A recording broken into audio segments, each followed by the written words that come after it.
Thank you, God, for coming. Welcome, everybody. Let me introduce myself. My name is Martin Sanchez-Jankowski, and I'm the co-chair of the Joseph Myers Center, which is one of the research groups that is hosting our event today. Before I begin, I'd like to thank the students here at the Multicultural Center for providing a welcoming space for today's event. I'd also like to thank respectfully the Ohlone people and acknowledge their connection to the very ground that we are occupying today. Now I need to thank a number of organizations who have helped make this event possible through their co-sponsorship. The American Indian Graduate Program, the American Indian Graduate Student Association, the Native American Student Development Program, and the Department of Ethnic Studies. In addition, this event is also supported by a generous grant from the Division of Equity and Inclusion and is part of the Campus Climate Speaker of Affirmation and Empowerment Series. And to that effort, you will find on your chairs a yellow slip of paper, which is part of their program, which is an evaluation which we would like you to fill out and need you to fill out before you leave. And when the event is done and you want to, you can either leave it on the seat or you could pass it on to one of the event coordinators that is in the rear. If you want to do this online, you can do that as well. And it's possible, I think you can read where you can do this on URL. In addition, I would say as an incentive to them and me passing it along, you are eligible, if you fill out one of these yellow slips of paper, to receive a $25 Amazon gift card. So please include your name and an email address when you fill out those yellow forms. Now, I respectfully ask you, because it will be difficult, to check your cell phones at this moment and make sure they're on the quiet mode. And then while you're doing that, I'll just describe the format for our event today. Our speaker will address us for 45 minutes, after which there will be a 30-minute question and answer period, and I will come up and look for people raising their hands and put you in the queue, and then our speaker only has to have the tough job of answering those questions and not being accused of picking one person over another. That will be my job. I also want to alert you to the nice event that we have refreshments, and we'll have a reception immediately following, but we have refreshments in the back, and that reception with the food and drink will be in the back after we complete this talk. Now it's my pleasure to introduce our speaker today, Professor William Bauer. Professor Bauer is a member of the Wailaki and Concow tribes of the Round Valley Indian Reservation. He received his BA from the University of Notre Dame and his MA and PhD from the University of Oklahoma. Currently, he is professor of history at the University of Nevada, Las Vegas. He has published numerous things in a number of professional journals. He is the author of 2 books, the first of which is entitled We Were All Like Migrant Workers Here, Work, Community, and Memory on California's Round Valley, Reservation 1850 to 1941, which was published by the University of North Carolina Press. Today's talk will be based on his second book, and recently published, entitled California Through Native Eyes, Reclaiming History, which was published by the University of Washington Press in 2016. Please join me in welcoming Professor Bauer.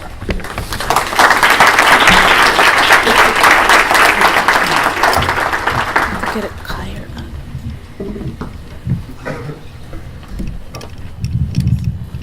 No problem. Now navigating different. There we go. Well, thank you, everyone. Sorry. Oh, good. No, go ahead. Good. Go ahead. All right. Thank you, everyone, for coming to today's talk. I'd like to first thank Christine Trost for inviting me to campus and facilitating this visit. She was very patient with me, as I often failed to respond to numerous emails she was sending in order to facilitate and get this done. And then I'd like to thank everyone for coming to today's talk. So my book, or the point of today's discussion, California Through Native Eyes, is very much a product of my first book. My first book was entitled We Were All Like Migrant Workers Here. And it was an economic and labor history of the Round Valley Indian Reservation, where I'm an enrolled citizen. In my book, I relied on rather conventional historical methods. Right? I used reports and letters written by the Office of Indian Affairs, that part of the United States executive branch that is charged with overseeing American Indian and American Indian affairs. And this was the bulk of my research materials. I did, though, conduct oral history interviews with reservation residents in order to provide an Indian voice, to kind of understand how Native people thought about work and labor, because too often Americans or non-Indian people wrote most of the sources that were found in the archives. So, for instance, I would often find descriptions of Native peoples who were off the reservation working. But I already knew that, right? There were so many of those sources that were telling me that. But they didn't tell me what it was like to work, what it was like to actually go off and pick hops, for instance, for 10 hours a day. And so only those oral histories provided that kind of information. But in their oral histories, Round Valley Indians did not merely describe work and labor in Northern California. They also interpreted how and why their work and economic lives changed in the 20th century. And often, these interpretations of historical change, these interpretations of why things changed in the past, challenged and conflicted the non-Indian sources that I found in the archives. And this prompted a question. I asked, how would a history of California read if we only used California Indian sources and methods to interpret and tell that past? And so in a way, I was the creation of this project occurred here on the University of California, Berkeley campus. I was conducting research at the Bancroft Library, and while I was conducting research there, I found a collection of oral traditions that were told by my great-grandfather, and his name was Charles Wright, and he is a member of the Northern California Concow tribe.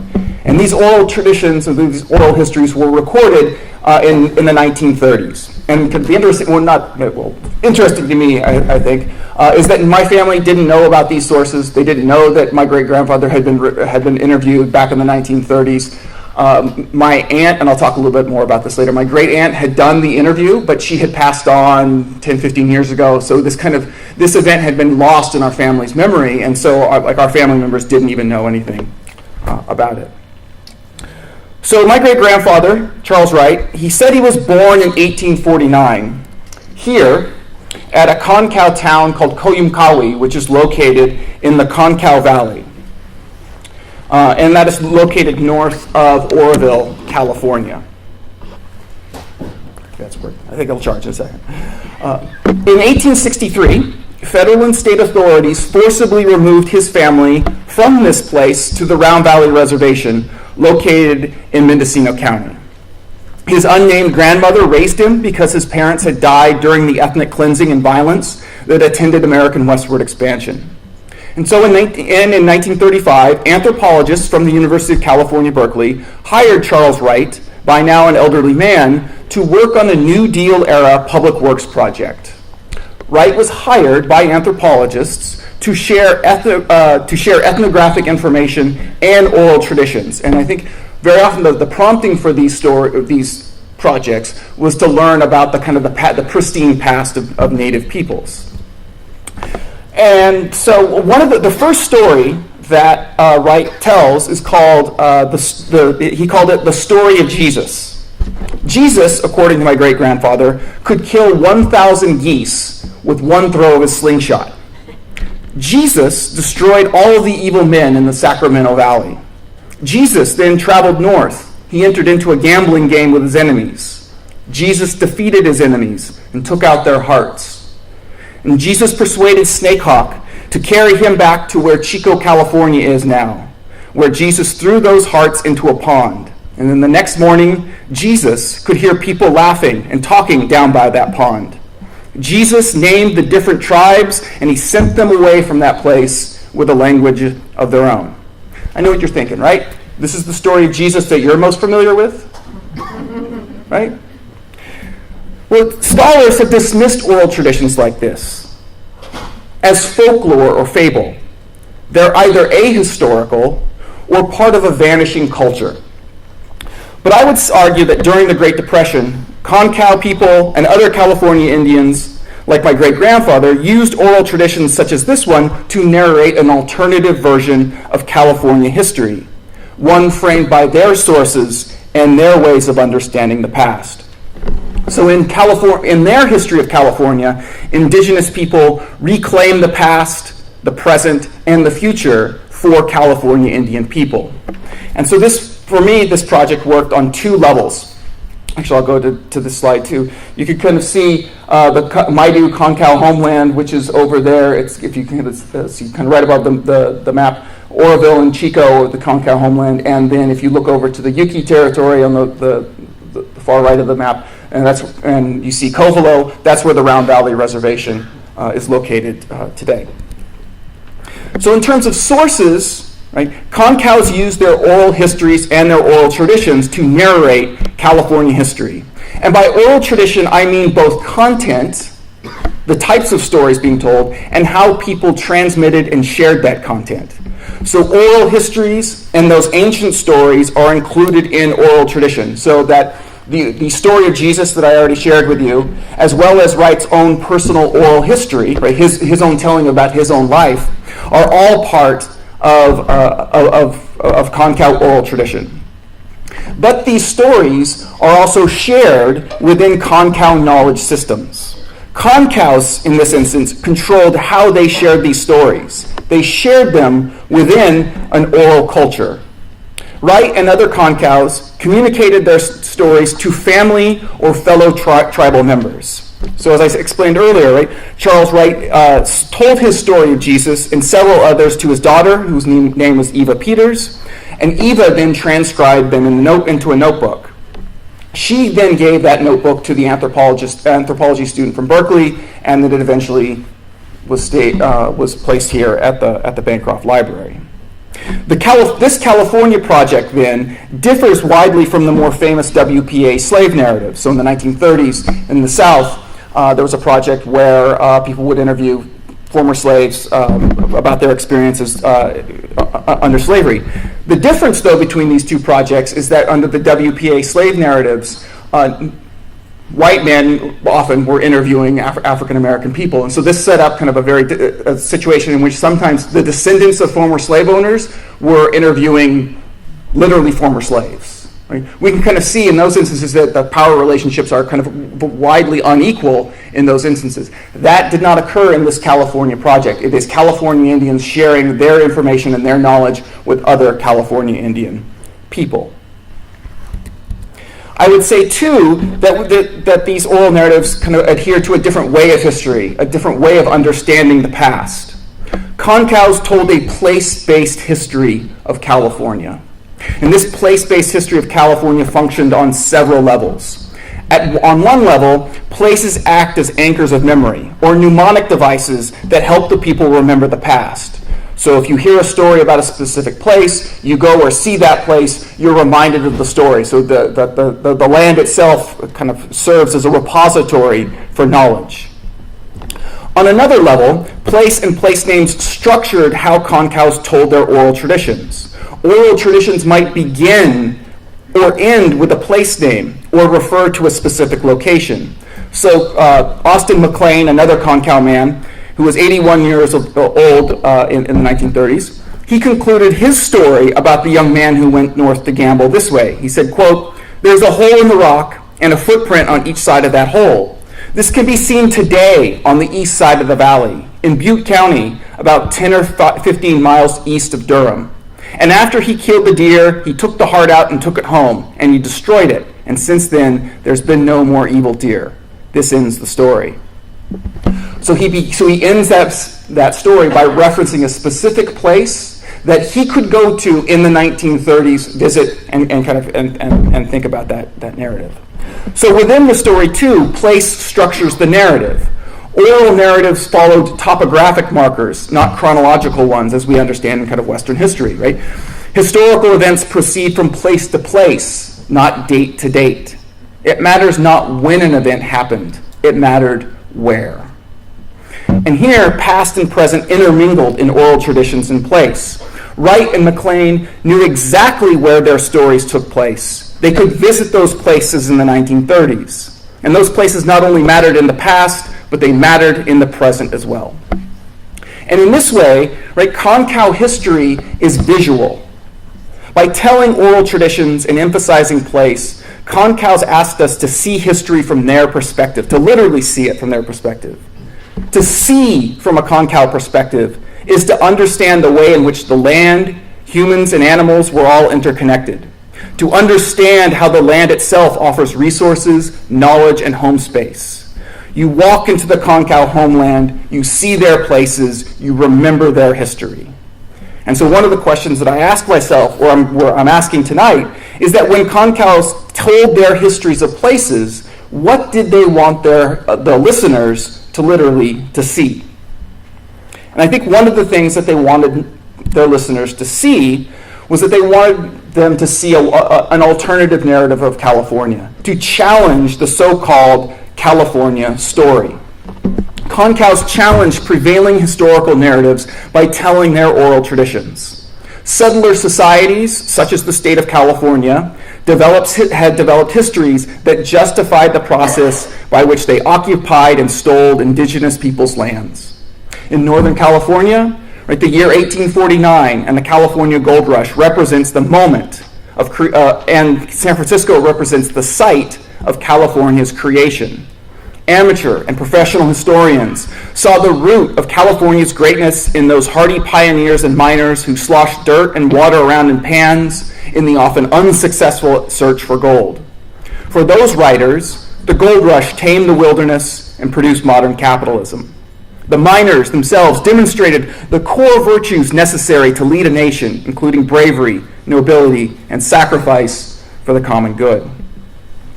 Settler histories justified the theft of indigenous people's lands by arguing that California Indians were socially, culturally, and racially inferior to Anglo-Americans.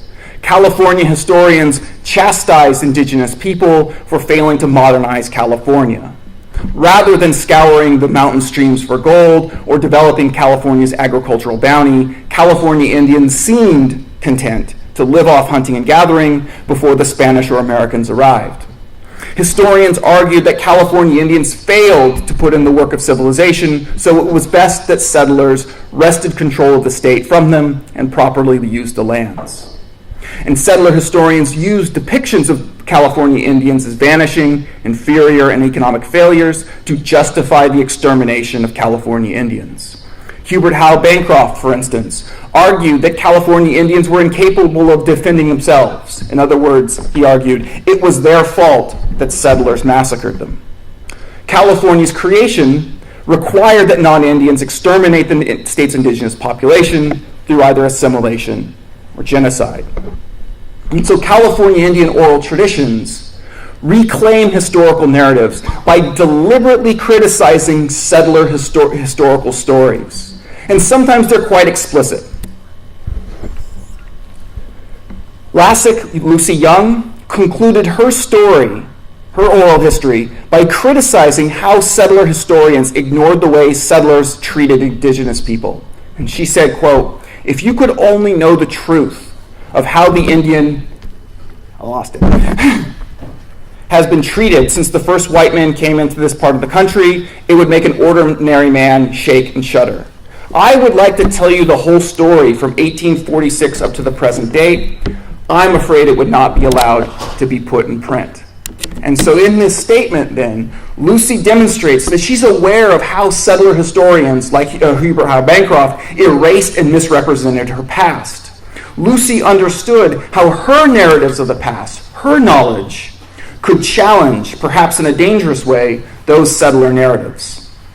And although my great-grandfather Charles Wright did not overtly reveal his politics, as Lucy Young had done, his oral narrative challenged historical and ongoing colonial structures. By telling oral traditions revealed the persistence of Concow ways of interpreting California's history, and they restored them as viable ways to understand California's past.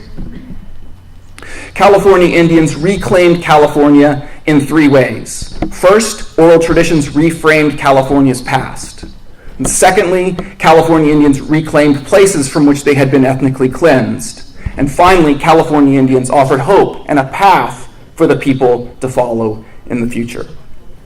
And I lost my picture, so I apologize for this. But so in 1935, right, Austin McLaine told another story. He lived on Northern California's Round Valley Reservation. And in the 1930s, he had been an advocate for elderly Indian men and women on the Round Valley Reservation. Indeed, he was quite the thorn in the reservation agent's side, and he was also a repository for Concow knowledge and history. He told an oral tradition about how the people acquired fire to another Concow man named Frank Britton. So if you allow me a little bit of time to kind of talk a little bit about this story. Lizard and a group of children were swimming near a sandbar. The other children threw sand in Lizard's eyes. And so Lizard went to the stream, washed out the sand, and as she looked up, Lizard saw smoke on the top of West Mountain. Lizard ran home and informed her parents about the smoke. Lizard's parents didn't believe her, so she took them to a place with a good vantage of West Mountain. As the sun set behind West Mountain, Lizard and her parents saw the smoke. Lizard's father hurried away and convened a meeting with everyone in town. The community pondered how it might acquire the fire, since Eagle kept it hidden from others and would exact revenge if anyone stole it. The council enlisted the fastest animals to steal fire. It did not choose Coyote because his clumsy paws could not hold the fire. Mouse strolled into the meeting, and he asked Lizard's father what they were discussing. Give me a minute.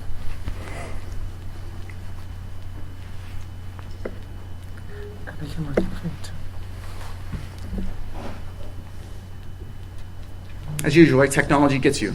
Undermined constantly by technology. We rely on it, and then here, throws me into the bus.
Yeah. There we go. Okay, perfect. All right, good deal. So this is what I'm talking about, right? A little helpful to have a visual view of it, right? That helps? Okay, good deal. So this is a picture, this is a picture of West Mountain. So the community pondered how it might acquire fire since Eagle had kept it hidden. Mouse strolled into the meeting and asked Lizard's father what they were discussing. And when Mouse heard of the animal's predicament, he asked to help. Someone was skeptical. They said in the audience, "What can Mr. Mouse do?" Someone said, "He's so small, he can't do anything." Mouse volunteered to go ahead to the other people to chew on Eagle's feather so that the people could see the fire better and signaled the fast runners to begin their journey. Mouse then suggested that the fleet animals line themselves along stations to pass the fire, baton-like, from person to person. Mouse ambled over to Eagle's home, ambled over to here to West Mountain, and he chewed on his feathers. The captain went to the top of the sweat house, looked to West Mountain, and saw the fire blazing. He then ordered the fast runners to begin their journey. Hummingbird arrived at Eagle's house first, and he met Mouse. Mouse handed a burning stick to Hummingbird, who quickly fled Eagle's home. Hummingbird carried the smoldering stick as far as he could, and then passed it to Sparrowhawk. As the animals participated in the relay, the embers continued to burn through the stick. When Fox received the stick, it had nearly burned all the way through, and he yelled to Wildcat that he was about to throw the stick. After Fox threw the stick, Coyote, as he's apt to do sometimes, jumped in between Fox and Wildcat and grabbed the fire. Coyote ran as fast as he could, but because he had clumsy hands, he fumbled the fire onto the plains. And McLaine ended the story this way, quote, "The whole world was going to burn, and people from every direction came to help. What is now the Sacramento Valley is where the fire spread to. And at that time, the country was all mountains, and the fire spread and burned up all the hills. This ends the story about how the world was destroyed by fire." So McLain's story offers us a vantage point, much like Lizard's sandbar or the captain's roundhouse, from which to see how Concows understand the world in which they lived. And what did Concows see when they looked at West Mountain, when they looked at this place? West Mountain is a prominent feature on Northern California's landscape. West Mountain, with its gray sides flecked with snow, juts more than 10,000 feet into the air. West Mountain possesses the power to change shape and perspective during the seasons. In the winter, it is a white pyramid set against a blue background. In the summer, its gray peak erupts from a landscape clothed in pine forests. West Mountain is a shapeshifter because it is a geological wonder. It is the southernmost lava dome along the Cascade Volcanic Arc. It last erupted in 1915. You visit West Mountain in the winter, and one will understand why West Mountain is the place from which fire came. Even when the snowpack stands at 6 feet, the bubbling brown waters and venting steam expose the earth. Multicolored sulfuric creeks paint the landscape in pale blues, yellows, and greens. West Mountain literally stands out as a geographic and geological feature to the many people who came to California's Central Valley. And as a volcano, West Mountain is a logical place to identify with the origins of fire. Then to see West Mountain is to see the Concow's deep history in California. The origin of fire story is quite common among California, Nevada, and Oregon people. It might be one of the oldest stories recorded by the people. The fire origin story is set deep in time, well before the period of human beings, when the first people roamed the land and made that world hospitable for the people. Fire was the forge in which human beings were created. Fire is essential for all aspects of human life, and one way in which Indigenous people experience and shape the environments in which they live. People use fire to cook. People sit around fire and tell stories like the theft of fire. People use fire to hunt game. Selective burns made the landscape more productive and easier on which to travel. Fire is one of the most important tools in world history. And fire was also a gift from the first people. To see West Mountain, then, is to see how the Concow are indigenous in, or first, to California. The Concows have lived near West Mountain since the moment they acquired fire. To see West Mountain is to see the relationships that sustain Concow people. Concows owe a debt of gratitude to Lizard for her keen eyesight and to Mouse for his decision-making abilities. Without them, Concows would not have fire. The fact that the first people cooperated to steal fire from Eagle parallels the necessity of working together to live in California in the deep past as well as in the 1930s. The first people to come to the California homeland expended a considerable amount of energy to transform that landscape. They had to hike the Sierra Nevada's hillsides to find the most productive acorn groves.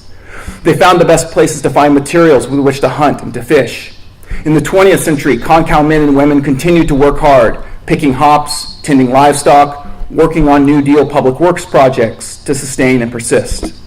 To see West Mountain, then, is to remember the story of Lizard and Mouse and the acquisition of fire, to recognize the relationships between humans and animals that made this world function, and to provide lessons for the people as they lived in California. To see West Mountain is to see the area that the Concow called their home place. Place names like West Mountain insert the listener into the center of the Concow world.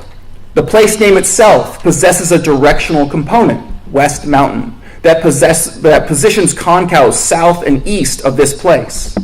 The most appropriate place to see this mountain, then, is to see it as it is when it is towards one's west direction. The story's narrative itself reinforces West Mountain's position on the Concow topography. Lizard and her parents see the sun set behind the mountain. The first people traveled from their roundhouse towards the setting sun in order to steal fire from Eagle. For Concows to know West Mountain then, and the oral tradition about this place, they have to see it in the direction of the setting sun. If Concows can see West Mountain, they can see their territorial boundaries. Lizard's view and Mouse's journey establishes the land over which the Concows claim sovereignty. West Mountain is one of the 4 landmarks that bound the Concow world. It marked the northwest corner of their territory. Looking towards West Mountain, as Lizard did in the story, Concows understand the territory within which they can safely travel, hunt, and harvest. And creator figures made this home place, bounded by West Mountain, specifically for Concow people. Polly Anderson, a 77-year-old Concow woman from the Round Valley Reservation, observed to Eleanor Wilsey, a younger Concow woman, quote, "The Indians said that over on the Feather River, there were big flat rocks where they could stand right out on the river and catch their fish. They believed that the Creator left these rocks there mainly for them." And Concows then argue that creator figures specifically made the land, the animals, and the plants mentioned in creation stories specifically for Concow people. If the creator made the land specifically for Concows, then the creator made Concow people specifically for this land. Oral traditions articulate an identity that is rooted literally in place. The people were created literally here. Their language was created here too. Austin McLaine explained that the creator told everyone, quote, "If you wish and are tired of living in one place, you have the privilege to go wherever you may wish. There will be supplies enough for you, and you'll have enough fish. You'll have places to fish, to hunt, to gather acorns, or any kind of food to eat. But there's one thing I want to tell you. When you leave this place, you will be a tribe of your own, and you will speak a different language." And some people left. They speak a different language other than Concow. But language, as these stories convey, sets these groups apart from one another. These stories linked language to land. The people who leave the site of creation speak other or different languages than those who remain speak the people's language. And in this way, these stories are specific. McLean's stories about West Mountain are his. Charles Wright's story about the story of Jesus is his. Polly Anderson's story about the Feather River are hers. They do not negate one another. Rather, they make sense within their way of seeing the world. And these are specific, too, to the Concow world. West Mountain represented a visual marker by which Concows could tell where their lands ended and others began. West Mountain is a borderland, a boundary between domains. On the other side of West Mountain lived the Yana. They named the landmark, in their language, quote, Little Mount Shasta. So Yanas understand Lassen as they understand West Mountain in relationship to its larger narrative, Mount Shasta, not as the edge of their territory or the place where the people acquired fire. To see West Mountain, then, is to see California history from a Concow perspective. Oral traditions narrated a deep history of the Concow people in California, and this history began with the creation of the land. It included the ways in which animals acquired fire, and it detailed how the people were formed. They see and remember stories about how people and animals should cooperate in order to persist in California. And finally, they see their home territory, their homeland, where the people are safe. And these stories were important in the 1930s because they were an effort on the part of California Indians to reclaim California during the Great Depression. And McLaine did this by naming the place specifically West Mountain. Naming a place is powerful. Naming inscribes meaning on the landscape. And not everyone shared the name West Mountain for this place. Fur traders and other agents of colonialism did not see West Mountain when they invaded California. In 1827, the fur trader Jedediah Smith applied the name Mount Joseph to the range of lava domes in the northern Sacramento Valley, which includes West Mountain. In 1841, explorer Charles Wilkes added a saint in front of the beginning of the name, so it was turned into Mount St. Joseph. And this name endured for the next decade. For Smith and Wilkes, renaming West Mountain into Mount Joseph or Mount St. Joseph was an act of what historian Jeannie O'Brien calls firsting, where those who invaded California claimed to be indigenous to the place. Smith and Wilkes assumed that West Mountain lacked a name, and they performed a discovery ritual by giving it one, much like planting flags or crosses or engraving names in trees or rocks. Naming a landscape signified that Smith was the quote-unquote first Euro-American in the area, and he made a legal claim on the land. Discovery rituals assumed that no one named the land, and that the area settlers named was open to settlement. The naming and renaming of West Mountain continued into the 19th and 20th centuries.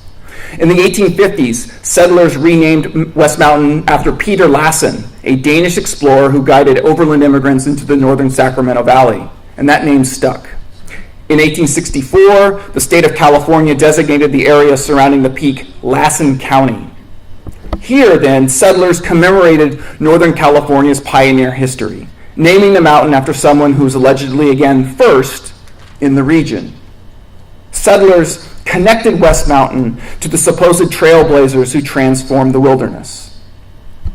And in 1907, President Theodore Roosevelt signed the law that made Lassen Peak a national forest. And in 1916, President Woodrow Wilson designated the area a national park. The creation of a national forest and a park established West Mountain as a state of wilderness. These names assumed that no one had ever lived in West Mountain and that the area needed to limit human contact for conservation and preservation reasons. As with the creation of Yosemite National Park to the south, the creation of Lassen National Park effectively dispossessed Concows of their territory and historical understandings. Concows and settlers do not share this landmark, nor the place names associated with it. Settlers did not translate the Concow word into English and thus name the peak. Rather, the name Lassen Peak represents a settler effort to erase Concow people and knowledge from the state's topography. When settlers saw Mount St. Joseph or Lassen Peak, they saw a landscape that possessed no history, no people. It was a vacant space, and settlers believed that they could name. Those names, Mount St. Joseph and Lassen Peak, erased lizard, erased mouse, and the hard work it took to acquire fire from the landscape.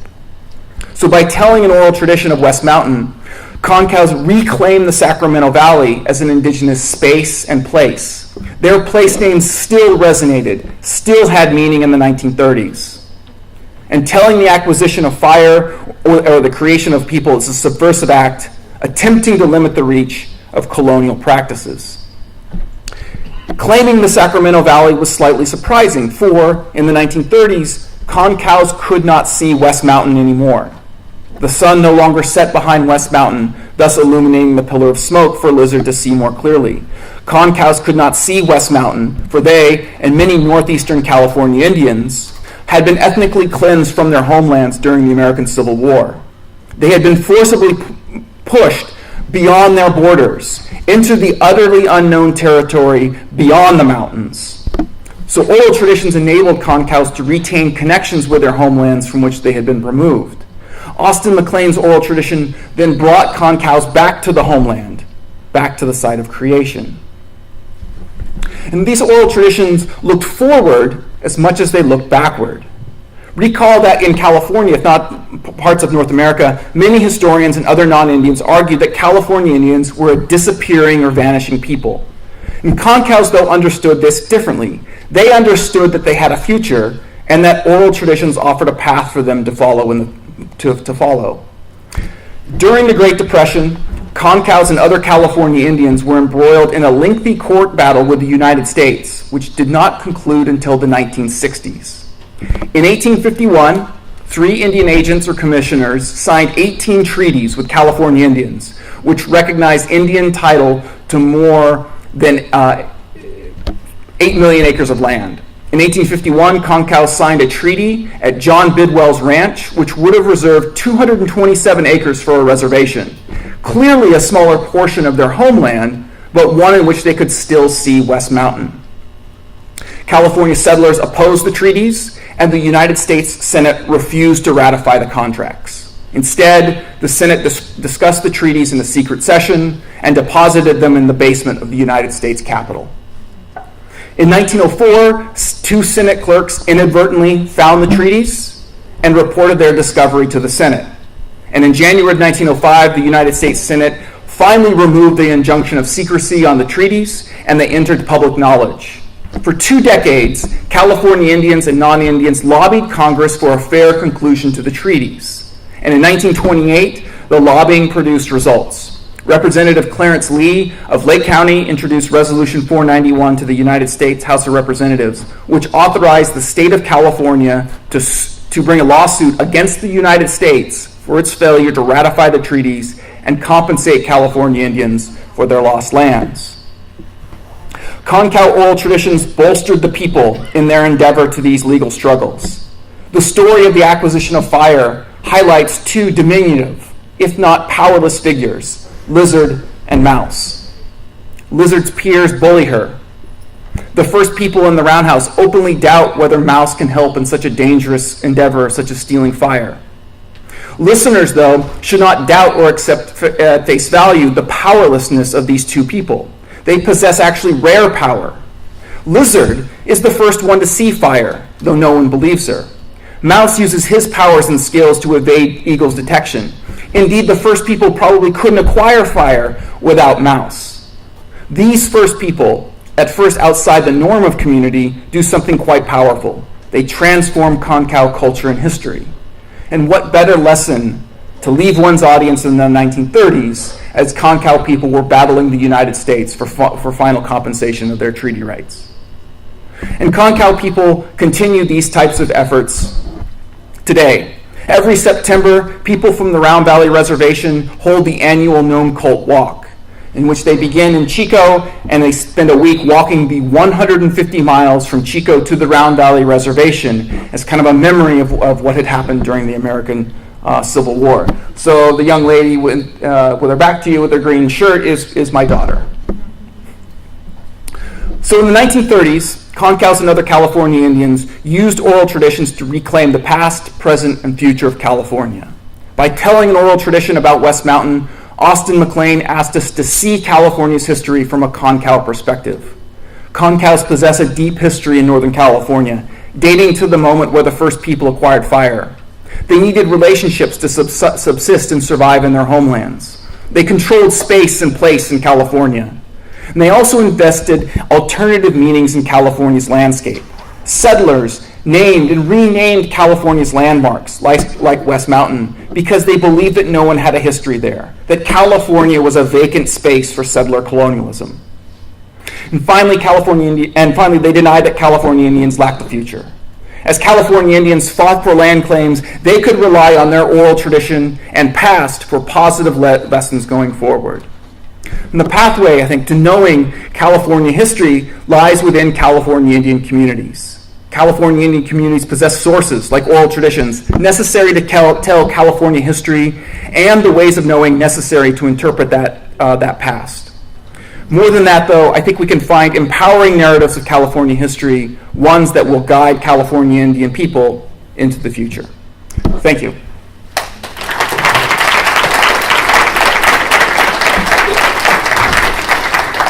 Again, please raise your hands, and I will take you in the order in which I see you, actually.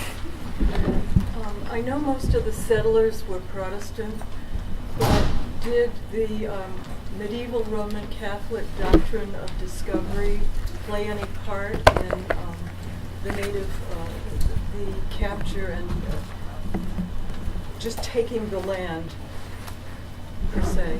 Yeah, I mean, absolutely. That's the kind of the justification for the taking of indigenous people's lands, right? Is that under the doctrine of discovery is that the first discovering European country has the right to. And if they're not Christian. Exactly right. Yeah. It That's was the key. Yeah, that's right. It was taking the land of non-Christian peoples, and so that becomes kind of the just, and it's still used in the Supreme Court today. Did they use it in this particular case with your people? Yeah, I mean, I think it's the general kind of support for everything, and in North American history. Yeah. Thank you. Yeah. Thanks for the question. Anyone? Yes, sir. I once read a book, I think it was about the mound builders, and it mentioned that there was a prevailing theory during those early days of archaeology and unburying the articles in the mound, and they believed that they created this theory that the indigenous people living there had no knowledge of the mystery of the mounds and were responsible for savagely killing this relatively noble culture, and that may have been one of the lost tribes of Israel, and all this kind of contortion, it's kind of ironic because archaeology really would come to say exactly the opposite. Mm-hmm. But I wonder if that kind of prevailing theory was something that had compelling force amongst the people that you're discussing. Perhaps not as much where in Northern California. But one of the kind of the corollaries that I've seen there actually comes from being in Nevada, right? So in Nevada, in Paiute, Shoshone areas, there's a lot of kind of rock art inscribed on rocks and other features in the area. And so very often people will deny that Paiute people had made that artwork, that someone else had made it well in the past. And so it's kind of a way of denying kind of the indigeneity of the people, and it makes it kind of, in a similar way to the doctrine of discovery, it makes it easier to dispossess, it makes it easier for settler populations like the United States, like California, Nevada, to dispossess native peoples, because then they make the argument that, well, these people didn't really make that art, they were just passing through, they were just wandering through the lands when we arrived. So I mean, I think that there's a kind of a similar, I think, a process of kind of reinterpret, or as you said, kind of contorting the past, using archaeology to justify kind of these land thefts. Thanks for the question. Let me encourage you while he's even speaking, if you get a question, please raise your hand and I'll put you on the queue. Yes. When you said that the Creator made the lands for them, who were they referring to? It depends on the creator, right? Because I mean, what they believed. What do you mean? Like, was it like, did they believe in God, or was it just like a higher power? They believed in their creator, right? And so every group had a different creator. And if you kind of look at creation stories, they're very clear that they created a specific people on a very specific piece of land. And a lot of the stories will also kind of reveal that that I was trying to explain this, is that when you leave that place, you're no longer like a group of that. You're a different group. You're a different people. You speak different languages. You have different relationships to the land. So it's a very kind of a land-centered project. Yeah. Thanks. Thank you. Yes. I'm curious if you. Oh yeah. Thank you. I'm curious if you felt any tension, kind of taking oral histories and place-based histories, and then putting them in writing and taking them from their space. And I know that's like for preservation and it's so important, but yeah. No, that's a great question. I mean, I wrestled with that throughout the writing of the book. Just because, I mean, and so the way I kind of wrestled with it is that I wanted to make sure that I didn't do kind of violence to the stories and then the people who had them. And so I tried to kind of render them as faithfully as I possibly could within the appropriate bounds. And so, and one of the other ways that I kind of thought about that too is that I didn't, like the way in which the book is structured is more thematic, right? And so it's not necessarily chronological. So like one chapter is on various creation stories, other stories are the other chapter is on like naming. So it kind of moves in that way. So it tries to kind of at least adhere to that kind of that place-based way of knowing. I don't know if I was successful. You have to tell me. Yes.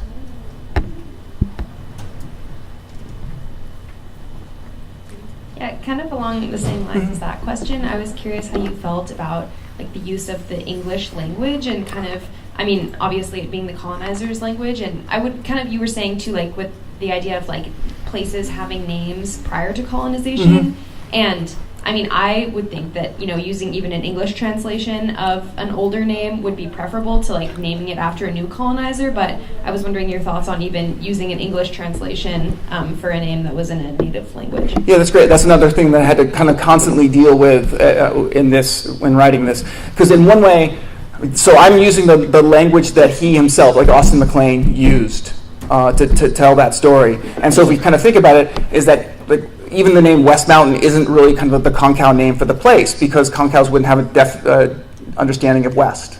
Right? West is a cardinal direction that is imposed that comes from Western European, right?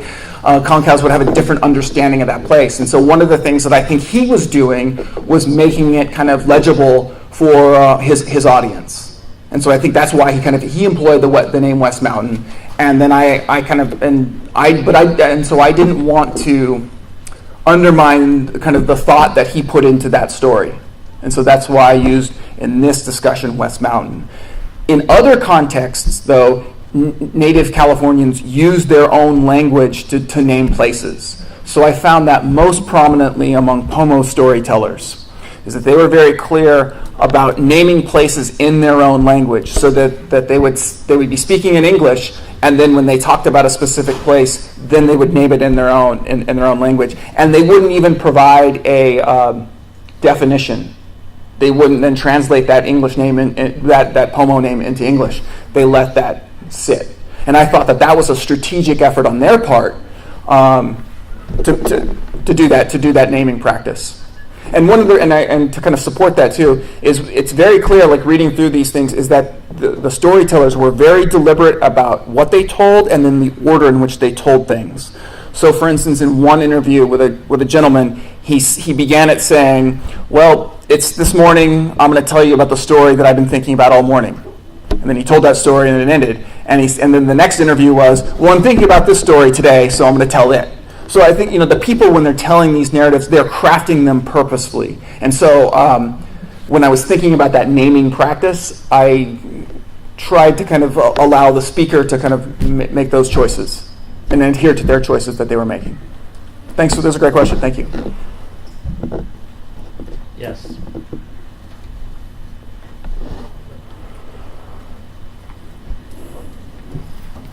Hi, Professor. Thanks so much for coming to talk to us today. I really enjoyed the tone in which your book, Native California, is written and how it really subverts the typical way that historical narratives are told. I applaud that. I've been looking for that.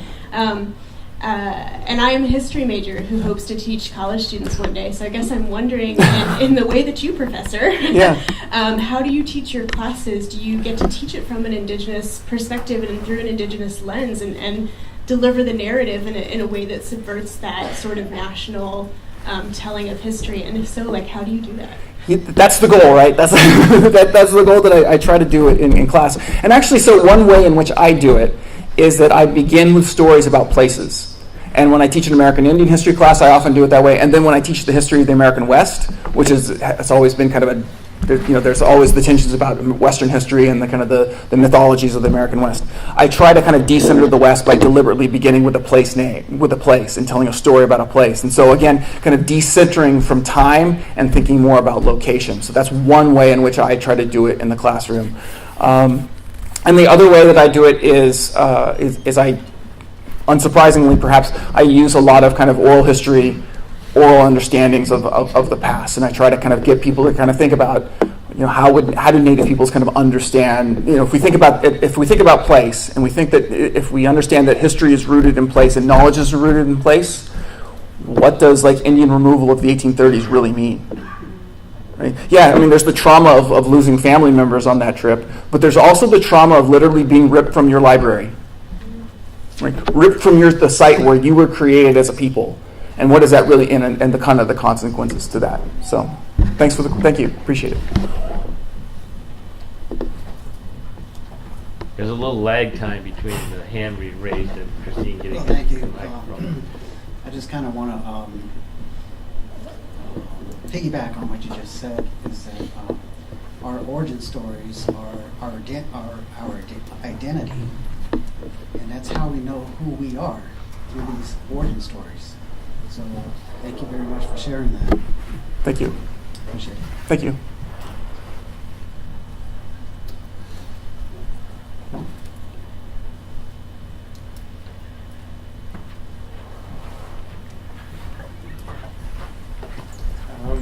There was a fellow who studied here at Berkeley, Heiser, and he did a lot of collecting of newspaper stories of things that concerned Indian tribes being taken as slaves, basically, by settlers. And I wondered if there were any Indigenous stories that you know of that are related to that. Yeah, actually, one of the people that I showed early in the slideshow, Lucy Young, that was part of her oral history that she told, is that she was essentially a slave in Northern California, and she narrated that experience as part of her oral history. And then, interestingly too, I thought, is that even in the oral traditions, there were a lot of stories about captivity of like different animals capturing different other animals, and I think that those stories were kind of punctuated by this experience that either they themselves had experienced in the 1860s, or maybe even their mother had experienced. And so I think kind of that was a way of kind of wrestling with that traumatic part of California's history. Thanks.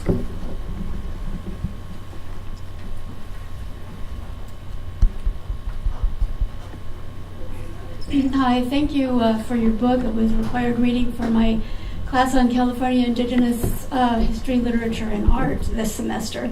And I'm sure some of my students are here.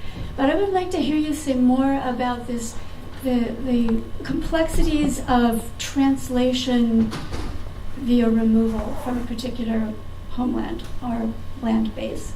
There's so many arguments about, well, wait a minute, there's also, even in that traumatic displacement, there's got to be some continuity, something that people carry with them, through memory, through story, and so on. And I'd like to just hear you say a little bit more about what can be retained and reanimated. Yeah, no, I think that's a great question. And I think that's actually some of the work that Austin McLaine and some of these other people were doing in the 1930s, because, it was telling to me, so as I was noting before, like Concow people are removed from their homelands in like the Oroville, Chico area and placed on the reservation. Far away, they can't see their homeland, they can't see their spaces anymore.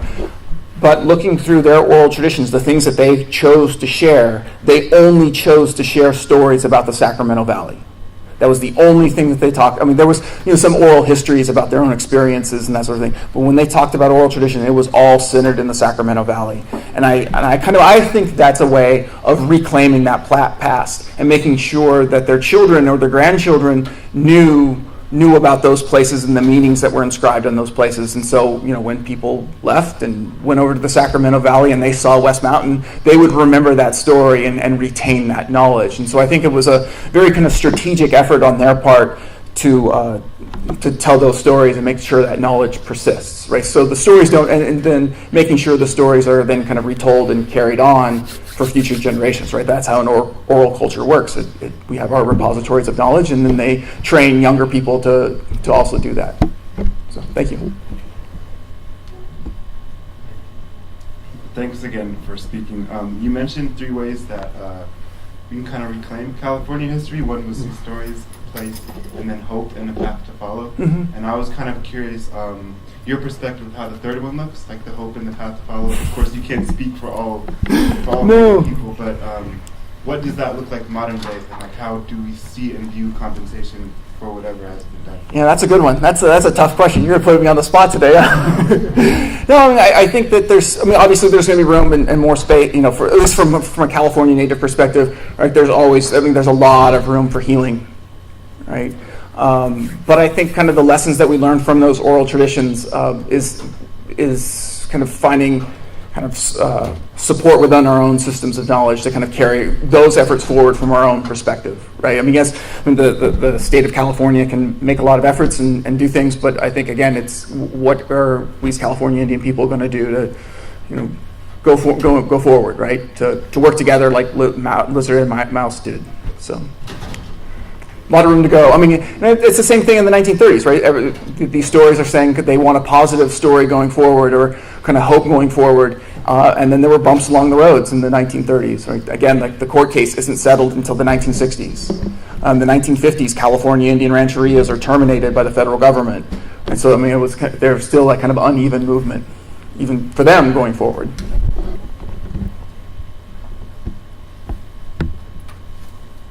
Are there no other questions? I don't want to cut the discussion off.